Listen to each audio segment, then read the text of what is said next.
اس دنیا کے وقتی اور محدود فائدے کے لیے اپنی آخرت کو تباہ نہیں کرنا چاہیے، جو ہمیشہ رہنے والی زندگی ہے۔ دنیا کا فائدہ اگر مل بھی جائے تو چند روزہ ہے، چند سالوں کا ہے، چند دنوں کا ہے، چند مہینوں کا ہے۔ آخر یہ فائدہ ختم ہونے والا ہے۔ ہم نے جب ختم ہو جانا ہے تو فائدے کہاں پہ رہیں گے اس دنیا کے ہمارے پاس۔ اعوذ باللہ من الشیطان الرجیم، بسم اللہ الرحمن الرحیم۔ پیغام قرآن انسانیت کے نام میں سورۃ البقرہ کی آیت نمبر 79 ہے۔ اللہ تعالیٰ فرماتے ہیں فَوَيْلٌ لِّلَّذِينَ يَكْتُبُونَ الْكِتَابَ بِأَيْدِيهِمْ ثُمَّ يَقُولُونَ هَٰذَا مِنْ عِندِ اللَّهِ۔ ان لوگوں کے لیے تباہی ہے، بربادی ہے، جو کتاب کو اپنے ہاتھوں سے لکھتے ہیں اور پھر کہتے ہیں کہ یہ اللہ کی طرف سے ہے۔ لِيَشْتَرُوا بِهِ ثَمَنًا قَلِيلًا، تاکہ اس کے ساتھ کچھ قیمت کما لیں، دنیا کا مال کما لیں۔ فَوَيْلٌ لَّهُم مِّمَّا كَتَبَتْ أَيْدِيهِمْ، بربادی ہے ان کے لیے جو ان کے ہاتھوں نے لکھا۔ وَوَيْلٌ لَّهُم مِّمَّا يَكْسِبُونَ، اور بربادی ہے ان کے لیے جو انہوں نے کمایا۔ اس آیت کریمہ میں اللہ تعالیٰ یہودیوں کی بری خصلت کا ذکر فرما رہے ہیں، پیچھے بھی ان کا ذکر ہے اور آگے بھی ان کا ذکر ابھی جاری ہے۔ ان میں سے ایک طبقہ یہ ہے کہ یہ کیا کرتے ہیں کہ کتاب کو اپنے ہاتھوں سے لکھتے ہیں، یعنی جو اللہ رب العالمین نے ان کے اوپر تورات نازل کی تھی یا پھر انجیل ہے عیسائیوں کے پاس، تو یہ کام کیا کرتے تھے کہ اپنے تاریخی واقعات کو یا اپنے جو ان کے اپنے فتوے ہوتے تھے جو لوگوں کو بتاتے ہوتے تھے جب بھی ان سے کوئی دینی رہنمائی حاصل کیا کرتا تھا، تو دنیا کا مال بٹورنے کے لیے اپنی طرف سے کتاب کے اندر تبدیلیاں پیدا کرتے، اور تبدیلی اس انداز سے پیدا کرتے کہ اس کو کتاب کا حصہ بناتے، کتاب کی طرح اس کو پڑھا جاتا تھا، لوگوں کے سامنے کتاب کی طرح اس کو پیش کیا جاتا تھا، تاکہ سننے والے کو یہ پتہ لگے کہ یہ بھی کتاب اللہ کا حصہ ہے، یہ بھی اللہ رب العالمین کا پیغام ہے۔ اب اس کے پیچھے ان کا مقصد کیا ہوتا تھا؟ لِيَشْتَرُوا بِهِ ثَمَنًا قَلِيلًا، تاکہ دنیا کا کچھ مال کما لیں۔ ظاہر ہے دنیا کے لوگوں کو جب بھی کسی دینی معاملے کے اندر رہنمائی چاہیے ہوگی، وہ سوال کریں گے، اور سوال کا جواب بھی اگر کسی بندے کو اپنے مطلب کا مل جاتا ہے تو اس کو ایک خوشی ہوتی ہے کہ یار جو کام میں کرنا چاہ رہا ہوں وہ میرے لیے درست ہے، اگرچہ وہ فی نفس ہی درست نہ بھی ہو، تو وہ انسان ظاہر ہے اسی لیے سوال کر رہا ہے، اسی لیے پوچھ رہا ہے تاکہ اس کے اندر کچھ گنجائش نکل آئے۔ تو جب گنجائش نکلتی ہے تو وہ آدمی خوش ہوتا ہے، اور یہ جو بتانے والے تھے وہ کیا کرتے تھے؟ وہ مال بٹورا کرتے تھے۔ اب انہوں نے مال تو کما لیا، دنیا تو انہوں نے کما لی، لیکن نتیجہ کیا نکلا اس دنیا کا؟ وہ جو مال انہوں نے کمایا تھا اس کا ان کو فائدہ کیا ہوا، یا ان کا جو اخروی نقصان تھا وہ کس قدر زیادہ تھا؟ دنیا کا فائدہ تو وقتی طور پر ان کو حاصل ہوا، دنیا کا مال انہوں نے کما لیا، لیکن اس کا نتیجہ اور آخرت کی زندگی کے اوپر کیسے اثرات آئے؟ فرمایا فَوَيْلٌ لَّهُم مِّمَّا كَتَبَتْ أَيْدِيهِمْ، تباہی ہے، بربادی ہے ان کے لیے جو ان کے ہاتھوں نے لکھا ہے، جو انہوں نے لکھا اس کے اوپر ان کے لیے تباہی ہے، دنیا بھی ان کی تباہ ہو گئی، آخرت بھی ان کی تباہ ہو گئی۔ وَوَيْلٌ لَّهُم مِّمَّا يَكْسِبُونَ، اور جو انہوں نے کمایا ہے نا، وہ کمائی بھی ان کی، اس کے اوپر بھی ویل ہے، وہ حرام کی کمائی ان کو لے ڈوبے گی، جہنم تک لے کے چلی جائے گی۔ اب یہ آیت کریمہ ایک پیغام دیتی ہے ہم کو کہ جو اللہ کی کتاب ہوتی ہے، جو رب العالمین کا حکم ہوتا ہے، اس کو اپنی مرضی کے مطابق مت بنائیے، بلکہ اپنی مرضی کو، اپنی خواہش کو اللہ کے حکم کے تابع کیجئے۔ جو کام میرے اندر غلط ہے، جو میں سمجھتا ہوں کہ میرے اندر یہ غلطی ہے، کتاب اللہ کا حکم کچھ اور ہے، اللہ کی تعلیمات کچھ اور ہیں، تو اپنے نظریات کو، اپنے باطل اور فاسد خیالات کو بدل لینا چاہیے، اس کو چھوڑ دینا چاہیے،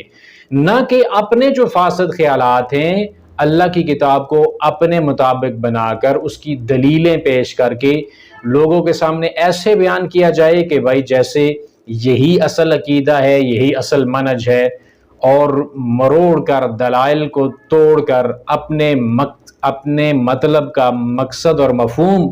نکال کر اگر لوگوں کے سامنے بیان کیا جائے تو اس بات کے اندر تباہی ہے، کوئی خوشی والی بات نہیں ہے یہ۔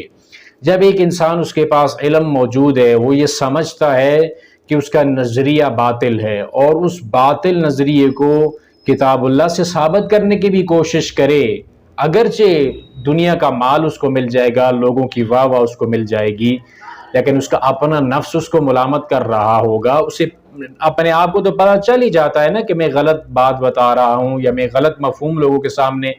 رکھ رہا ہوں۔ حقیقت کا پتہ ہونے کے باوجود حقیقت کو چھپانا یہ انسان کو بے چین اور بے قرار کیے رکھتا ہے۔ دل ہی دل کے اندر ایک خیال سا رہتا ہے کہ میں نے یہ کام غلط کیا ہے، جھوٹ بولا ہے لوگوں سے، حقیقت کو چھپایا ہے، اور اس پھر حقیقت کو چھپاتے ہوئے ساری زندگی ڈر سا بھی رہتا ہے کہ کہیں حقیقت دوسروں کے اوپر کھل نہ جائے، حقیقت واضح نہ ہو جائے۔ تو اس ڈر سے دنیا کی زندگی بھی گزارتا ہے، بے چین اور مضطرب انسان رہتا ہے کہ اس کے دل کو، اس کی روح کو قرار نہیں ہوتا، سکون نہیں ہوتا، اور آخرت کی زندگی جو تباہ و برباد ہوتی ہے وہ پھر الگ سے ہے۔ دنیا چاہے کوئی انسان کتنی کما لے گا، آخرت کے مقابلے میں اس دنیا کی حیثیت کیا ہے؟ پیارے نبی علیہ الصلوۃ والسلام کے فرامین کے مطابق مچھر کے پر کے برابر بھی اس دنیا کی حیثیت نہیں ہے۔ یا پھر اللہ کے نبی صلی اللہ علیہ وسلم نے بکری کے مردہ بچے کے ساتھ اس کی مثال دی ہے، جیسے اس کی کوئی ویلیو نہیں ہے، اس کی کوئی حیثیت نہیں ہے، اس کو کوئی اٹھانے کے لیے تیار نہیں ہوتا۔ تو دنیا کی مثال بھی آخرت کے مقابلے میں ایسی ہی ہے، اور دنیا کا اگر کوئی انسان کو فائدہ مل جائے، نعمتیں مل جائیں، سب کچھ اس کے پاس دنیا کا موجود ہو، تو کب تک ہوگا؟ آخر تو موت کا جو پنجہ اس کے اوپر پڑے گا، موت جب اس کی روح کو کھینچے گی تو دنیا کا مال تو اس کے پاس رہنے والا نہیں ہے، سب کچھ دنیا کا اس سے چھن جائے گا۔ اکیلا خالی جو ہے انسان دنیا سے جائے گا، صرف ایک سفید کپڑا اس کے بدن کے اوپر ہوگا، دنیا کے مال کا کچھ بھی حصہ اس کے ساتھ آگے جانے والا نہیں ہے۔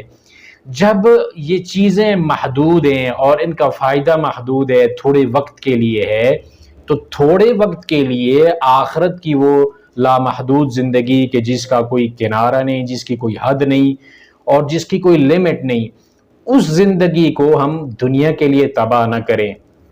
تو جن کے پاس بھی اللہ کی کتاب کا علم موجود ہے، یا پورا علم نہیں ہے، کچھ نہ کچھ اگر ان کے پاس دین کا کچھ علم موجود ہے، اور وہ پھر اس علم کو چھپا کر، لوگوں سے حقیقت کو چھپا کر، اپنے باطل خیالات کو، فاسد خیالات کو،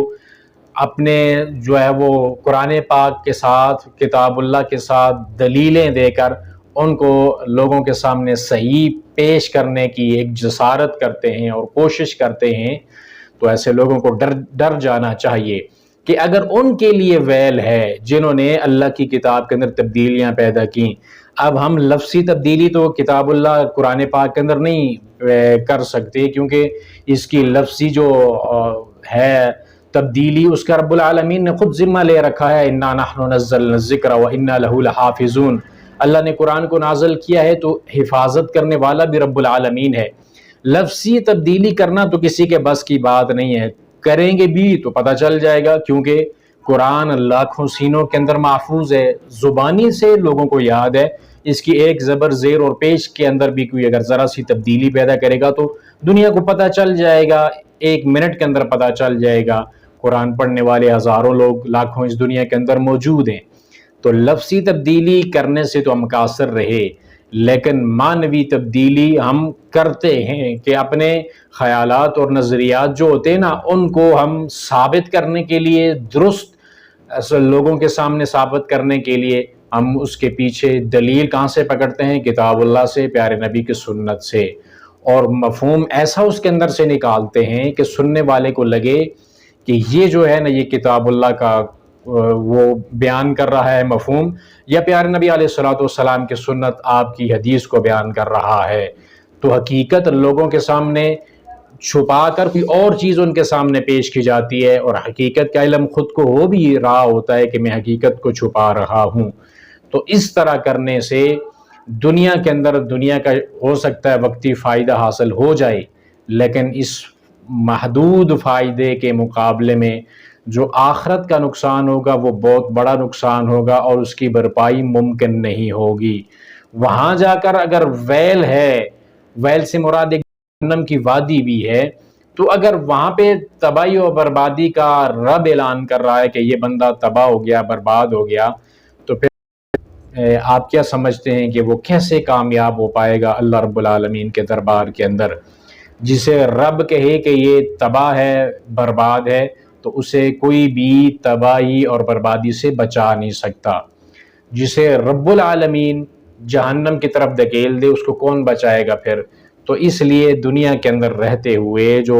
اللہ کی کتاب ہے اس کے مطابق ہمیں اپنے نظریات، اپنے اعمال بھی اس کتاب اللہ کو سامنے رکھ کر درست کرنے چاہیے۔ پیارے نبی کا اسوہ، آپ کی زندگی بھی ہمارے پاس محفوظ ہے۔ پیارے نبی علیہ الصلوۃ والسلام نے قرآن پاک کی ان آیات کے ساتھ جب بھی نازل ہوئی اس کے بعد آپ علیہ الصلوۃ والسلام کا عمل کیا تھا، صحابہ اکرام رضوان اللہ علیہم اجمعین کا عمل کیا تھا، تو یہ چیزیں ہمارے پاس ساری کی ساری موجود ہیں۔ ان چیزوں کو ہم اپنے سامنے رکھ کر اپنی اصلاح کریں، دوسروں کے بھی اصلاح کریں، اور جو بھی ایسی چیز ہمیں معلوم ہو جائے کہ یہ ہماری چیز کتاب اللہ سے ٹکرا رہی ہے، پیارے نبی کی سنت سے ٹکرا رہی ہے، آپ کی حدیث، آپ کے قول سے ٹکرا رہی ہے، تو پھر ہمیں اس چیز کو چھوڑ کر اللہ اور اس کے رسول کی تابعداری کرنی چاہیے۔ وگرنہ اگر ضد کے اوپر اڑے رہے تو تباہ کر بیٹھیں گے اپنی دنیا کو بھی اور اپنی آخرت کو بھی۔